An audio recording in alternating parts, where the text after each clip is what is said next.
New ইয়র্কের কবি রবীন্দ্রনাথ দাশ এর কাব্যগ্রন্থ পরবাসী মন থেকে একটি কবিতা পড়ছি। কবিতার নাম আহ্বান।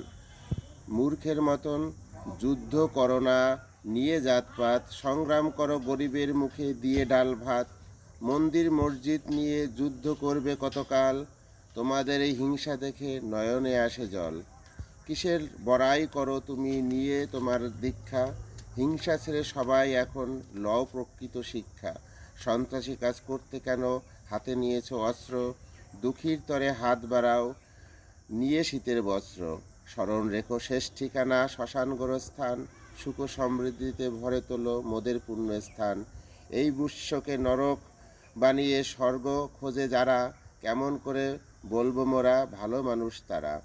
এসো মোরা সবাই মিলে প্রতিরোধ গড়ি মন্দে, সুখ শান্তি বিনষ্ট হয় নিজেদের মধ্যে দ্বন্দ্বে। হিংসা নয় বিভেদ নয়